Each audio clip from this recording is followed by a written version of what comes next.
Добре дошли отново в Култура на царството. Днешната тема е интересна и съм я озаглавила "Фокусът на любовта". Ще видим за какво става въпрос, но едно от любимите ми послания е посланието към ефесяните. Написано, разбира се, от Павел, и то е написано в момент, в който той е бил в затвора. Заради благовестието, заради работата, която върши, гонението е било върло през първи век и той е бил в затвора, но пише едно невероятно послание и то е до християните в Ефес и се нарича посланието до ефесяните. Това, което ме впечатлява в посланието е, че много пъти или повечето пъти се изучават от 4 глава нататък в християнските общества, където има указания какво да правят децата, какво да правят слугите, как мъжете да се отнасят към жените, жените какво да правят и въобще общо взето какво да правим. 6 глава има духовно воюване и тенденцията е била, поне от моя скромен опит, повече от 50 години в църквата, е, че ударението е там. Какво ние да правим? Обаче неотдавна, изучавайки отново Ефесяни, бях удивена, просто бях учудена, че всички тия неща във връзка с указанията какво да правим са след 3 глава. А от 1 до 3 глава в Ефесяни апостол Павел насърчава християните не да правят, а да получават. Наистина това много ме впечатли. Първите 3 глави е едно изключително изливане на това, което е Бог върху християните. И това ме накара много сериозно да се замисля. Защото всички знаем, че ние не можем да дадем това, което нямаме. Но за да можем да даваме и това да е естествено, без наши напани, да изпълняваме Словото, да изпълняваме заръките на Бог или да живееме правилно. Първите стъпки или първата част от нашия християнски живот е да получаваме от Него. Защото ние не можем да дадем нещо, което нямаме. И от друга страна, цар Давид казва: всичките ми извори са в Тебе. Всичките ми източници, всичките ми извори са в Господа. И от Него проистича всяко добро дело. Няма от другаде къде да го дадем. Не можем да изкопаеме вътре в себе си и да изровим добро, без да сме го получили от Бог.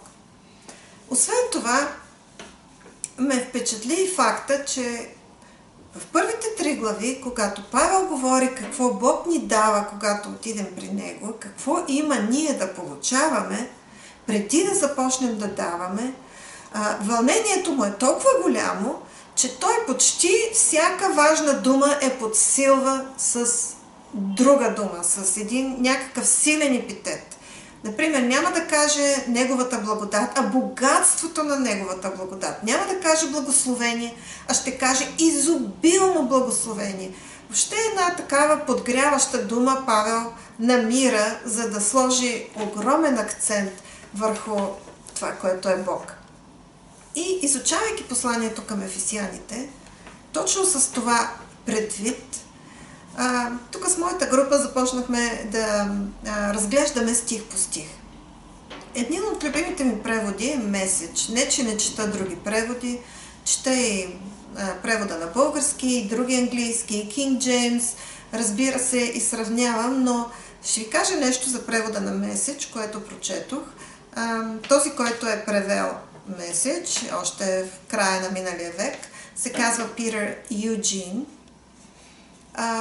Той е бил преподавател в библейско училище по гръцки език. И в библейското училище, преподавайки гръцки, четейки другите преводи на Библията, те са страшно много на английски, той открива, че на гръцки език, на оригиналния гръцки, нали, това е старогръцки, новозаветният гръцки език, на който е написан оригинала на Новия завет, текстът е много много по-вълнуващ. А пък когато се превежда, някакси то е доста плосък. Думите на гръцки били много по-изразителни. Аз не съм специалист по гръцки, но това са неговите думи. Той е. И тогава решава да направи превод на Библията, като използва думи от всекидневния живот, за да бъде актуално и разбираемо. Нали, ако четеме превода на Петко Славейков от 1871 година, ще видим, че има много архаизми и много често не се разбира точно за какво става въпрос и текста може да е малко, макар че Библията винаги е вълнуваща, но той използва изразни средства и превежда меседж в съвременен език не само на ниво дума, а на ниво изказ. Как се казва, какво казваме ние в този случай? И то на нашия ежедневен език, както говориме в магазина, в семейството, в училище, в гаража, навсякъде. И аз ще използвам сега за моето изучаване превода на меседж, който пък аз съм се постарала да преведа на български език. И в това видео ще разгледаме първите 6 стиха от първа глава на Ефесяни. Готови ли сте? Ето какво пише Павел в първи и втори стих. Нали, във вашата Библия вие може да си го прочетете, да си припомните какъв е текста на български, да чуеме меседж. Меседж, буквален превод, означава посланието. И Павел пише следното. Аз, Павел, съм в Божия план като апостол, специален агент на Христос Исус и пиша до вас, верните вярващи в Ефес. Поздравявам ви с благодатта и мира, изляни в живота ни чрез Бог, нашия Баща, и чрез нашия Господ Исус Христос. Интересно, нали? Той започва: аз, Павел, съм в Божия план като апостол, специален агент на Христос Исус. Аз, Павел, той нарича себе си апостол и специален агент. Друга дума, която може да използваме, нали, разгледах думата апостол, някъде е преведена емисар. Емисар означава официален пратеник. Павел е специален агент, той е официален пратеник и след това пише, той е всъщност участник в Божия план, специален пратеник, нали, не е със своя програма и свой план, а той е пратеник. Емисар е, да речем, политически емисар или емисар от някакво правителство с специална задача, официална, като участник в Божия план или част от всичко, което Бог върши. Павел гледа на себе си като човек, който не е случайно попадение. Той е част от нещо по-голямо. Както и всички ние. След това посланието е адресирано до верните вярващи в Ефес. Верните вярващи, на гръцки думата е, постарах се да я видя, хагиоис. Хагиоис, което означава святи хора. Святи хора, които са повярвали. До верните вярващи. Святи хора, които са повярвали. Или това са, свят означава отделен, различен. Посланието е написано до специалните, отделените хора, които са със специално благоволение, понеже са повярвали. Представете си една картина. Тълпа от сиви хора, всички са с увиснали устни, отчаяни, сиви, безизразни. Изведнъж средата на тая сива тълпа един човек с ярки дрехи, да речеме в ярко-жълто на сивия фон, и той е с голяма отсмивка от ухо до ухо. Това сме ние, които сме повярвали. В цялата сивота на този свят ние сме под специалното благоволение на Бога. Сред сивотата ние сме ярки. Има много други потвърждения на този факт в Библията, но не е предмет на днешното изучаване. Писмото е адресирано до вярващите в Ефес, специалните хора под Божието благоволение в Ефес. Ефес е бил сив град, в смисъл, той е бил много ярък град в древността, но на фона на цялата езическа религия. Там се е почитала богинята Артемида или Диана, както я наричаме. Тя е била богинята на плодородието. И тя е била обект на почитане, смятала се за божество и богиня.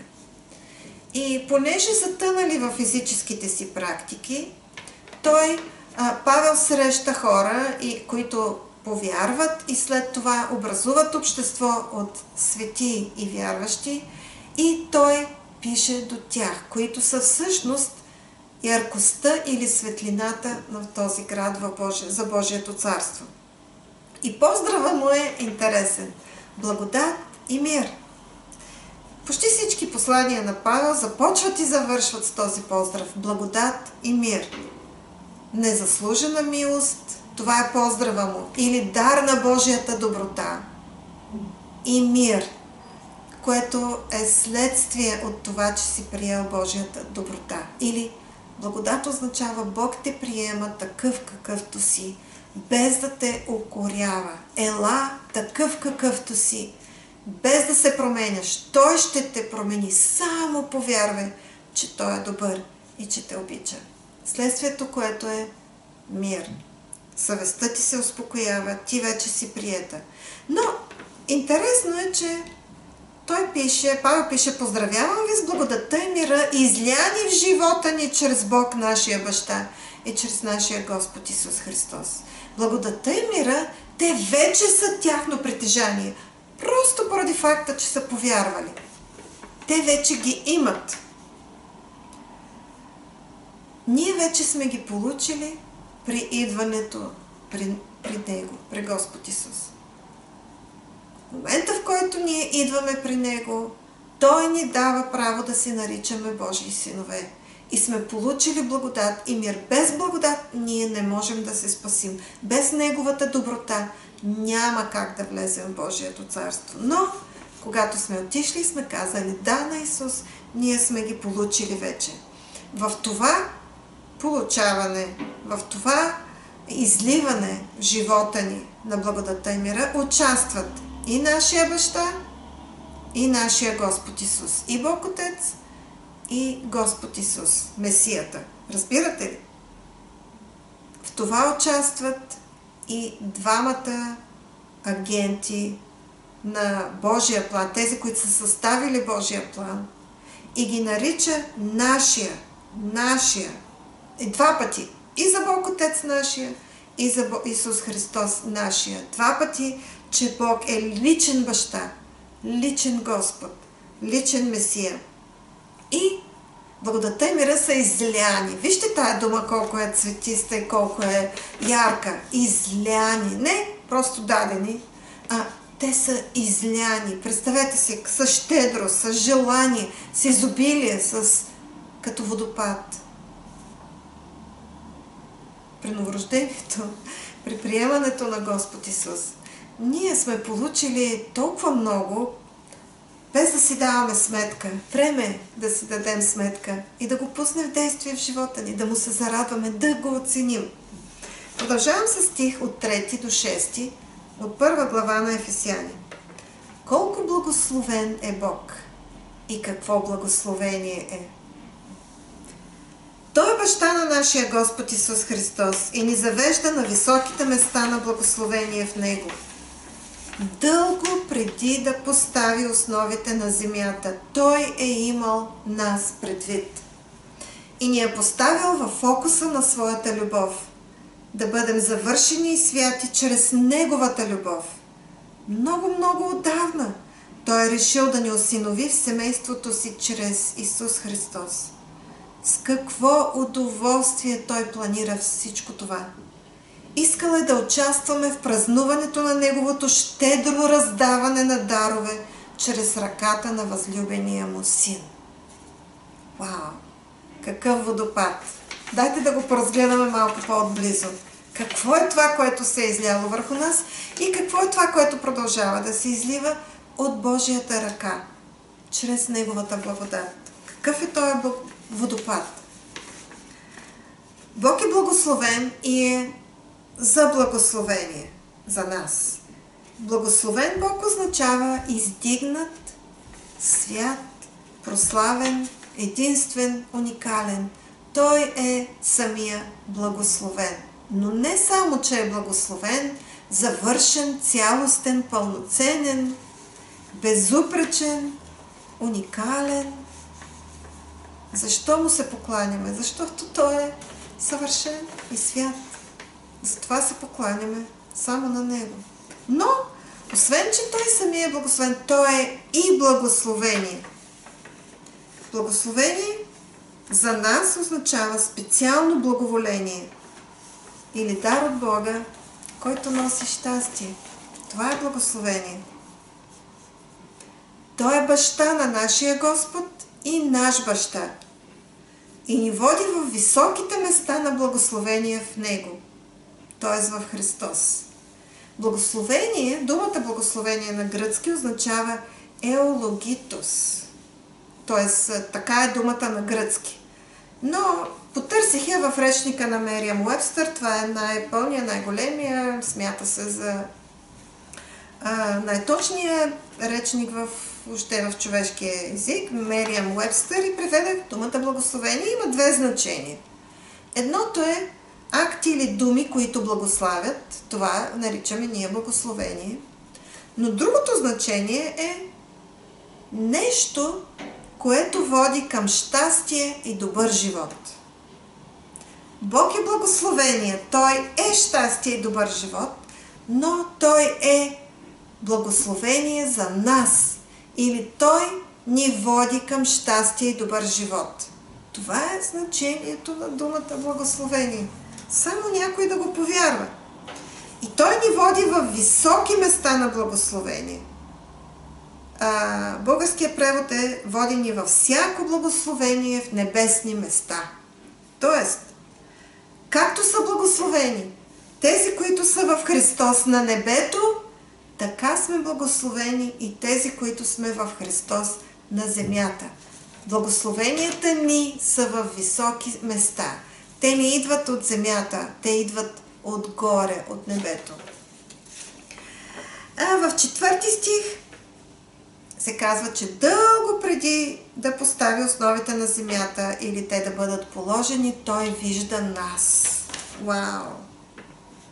Дълго преди да постави основите на земята, Той е имал нас предвид и ни е поставил в фокуса на своята любов. Представете си времето. Откакто земята е създадена и времето е създадено, епохи, епохи, епохи, епохи, епохи. Ние продължават епохи, епохи. Представете си, още преди да е имало епохи, Бог е видял нас, т.е.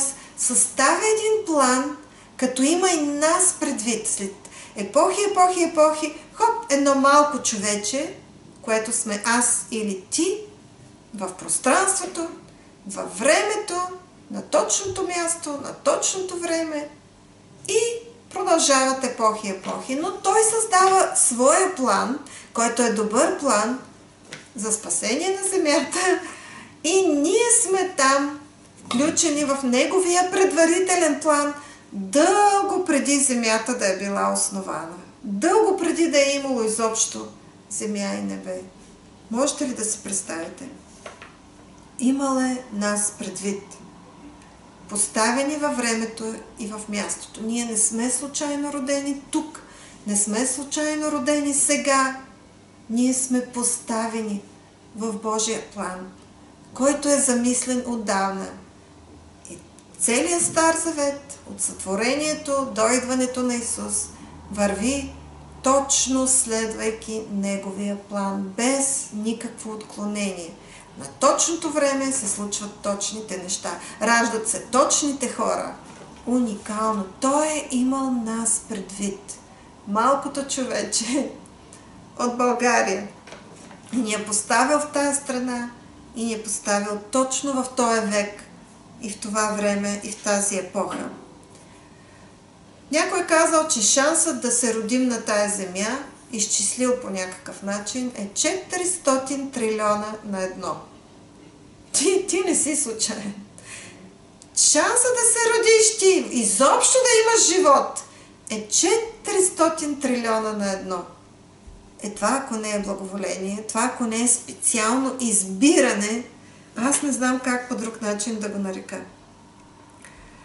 Но това не е най-вълнуващото, че сред всички епохи Бог е имал нас предвид и е създал своя план. Най-вълнуващото е, че създавайки своя план, Той ни е поставил в фокуса на своята любов. Ако Бог гледа преди създанието на света, преди всички епохи, далече в нашата епоха и ни поставя там в своя план да се родим и да живеем на тая земя.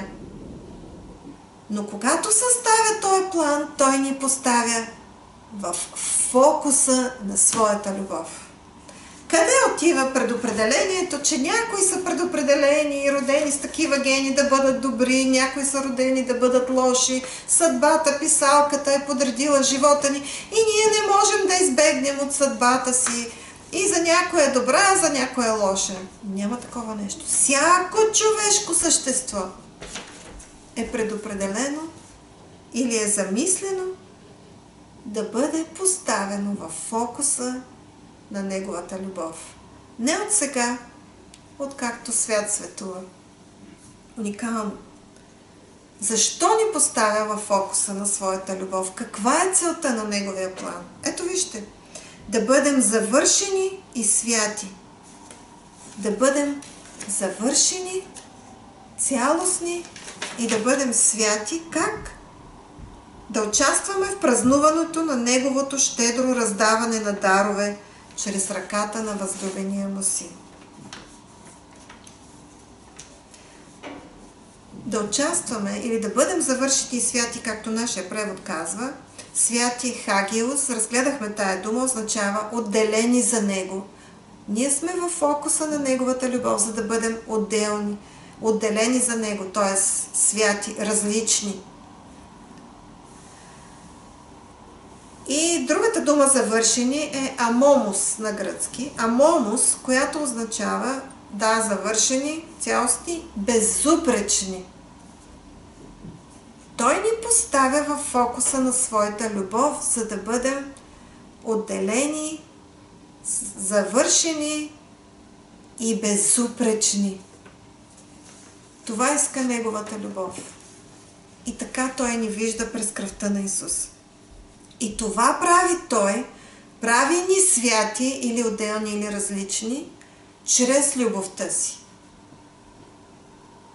Уникално нещо. Любовта на Бог, приета в сърцето ни, приета с цяло сърце, с целия си ум, с всичката си сила. Любовта на Бог, това, което е от сърцето му и това, което Той е направил за нас преди 2000 години, това е нещото, което ни прави святи. Хайде да се борим за освещение по друг начин. Това трябва да правя, за да се осветя, това трябва да правя. Не, първото, което трябва да направиш е да приемеш Неговата любов. Седни и приемай. Благодари с пълни шепи. Потопи се във водопада. Нека да те намокри, да подгизнеш от Неговата любов. Така ставаш свят. Позволи му да те обича. Позволи му да те обича. Позволи му да тича след теб. Позволи му да те се радва, да те обсипва, да те залива с любовта си. Имаш нужда от това. Аз имам нужда от това. Бог с трепет и удоволствие създава плана си дълго преди да има още земя. Искам да се спра на думата удоволствие. Бог се удоволства в това да създаде този план на Неговата любов за нас. Любовта му не може да се види, не може да се изрази, ако няма обект на любов. И този обект на тази огромна, безумна, безкрайна, от вечността любов си ти. Помисли сам. И отново се казва на края на пасажа щедрото раздаване на дарове. Щедро раздаване на дарове, незаслужени и съвършени. Такъв е моя Бог. Щедър. Безкрайно щедър. Изобилно щедър. Нашето предопределение е да получаваме всяко добро нещо като членове на Неговото семейство. Защо Бог в Яков 1 глава се казва, че всеки добър дар идва от Него? Защо има добри дарове? Защото има обекти на тези добри и разточителни дарове, като членове на Неговото семейство. И вижте подгряващата дума. Щедрото раздаване на дарове. И ние сме участници. Първо, ние ги приемаме, преди да може да ги раздаваме като Него. Разбирате ли? И това става от ръката на възлюбения му Син. Лично ръката на възлюбения му Син Исус Христос, чрез благодатта му, раздава даровете. И когато ние ги приемем, това носи слава на Бога. Представете ли си? Участвайки в нещо, в което Той е имал най-голямо удоволствие да създаде план ние да бъдем святи, съвършени, обсипани с Неговите щедри дарове, това носи слава на Бога. Живота в Исус е непрестанен празник. Празнуваме щедрото му раздаване на всичко, което ни е необходимо. За какво? За да бъдем щастливи и да имаме добър живот. Преди да бъдем светлина на света, ние нека да се потопим в водопада от благодата му, водопада от добротата му. И когато излезем от водопада или излезем в този свят, ние ще бъдем мокри от благодата. Тоест това ще се вижда. Няма как да привлечем хората към Бога в нашия живот, ако те не пожелаят нашия живот. Ако ние не сме приели цялата му доброта и щедрите му дарове, които са спасение, благословение, безусловно приемане, които са благодат върху благодат, които са добротата му, която се изразява в изцеление, в щастлив живот, в радост, в мир, в праведност. И това не стане толкова много, че да го излъчваме, няма как хората да дойдат при нас. Те трябва да дойдат, защото са харесали и са видяли нещо, което те искат.